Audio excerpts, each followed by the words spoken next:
J'ai posté cette vidéo il y a 2 semaines. Je voulais faire une vidéo YouTube justement pour montrer un peu comment j'ai fait, filmer toutes les étapes. Mais comme j'ai trop traîné... Ok. Par contre c'est cardio, ça fait mal au dos. Oula, cascade. Je vais sortir cette vidéo que maintenant. Let's go!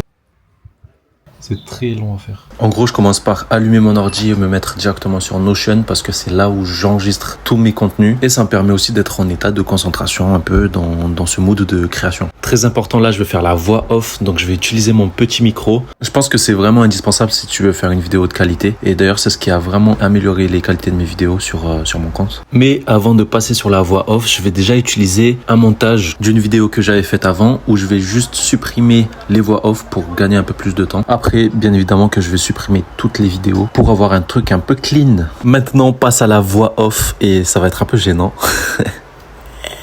Mais on regarde et on juge pas. Comment shooter avec fluidité comme Curry?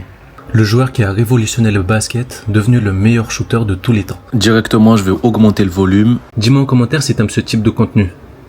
Quand j'ai fini la voix off, j'enlève tout et je vais vraiment faire le montage. Je vais couper les moments où je parle pas, où je respire, où je fais ce genre de trucs. Pour mes visuels, je vais directement sur Insta. Je trouve que c'est là où il y a des belles vidéos qui montrent vraiment ce que je veux analyser. Après, bien sûr, si je trouve pas, je vais sur YouTube, TikTok et je vais juste screen les vidéos. D'ailleurs, petite parenthèse, mais je pense que c'est toujours plus simple de partir du visuel pour ensuite écrire le script, faire la voix off et faire le montage. Là, comme j'avais pas assez de visuels, du coup, je devais chercher sur les réseaux. Et ça, c'est encore très long à faire. Quand j'ai tous les visuels, je vais mettre les transitions, mais en étant le plus simple possible. Pas trop d'effets, mais mettre seulement ce qui est important. Quand j'ai fini le montage, je vais exporter la vidéo en 4K et pour avoir la meilleure qualité possible. Donc voilà, il faut patienter et en plus, le travail n'est pas fini.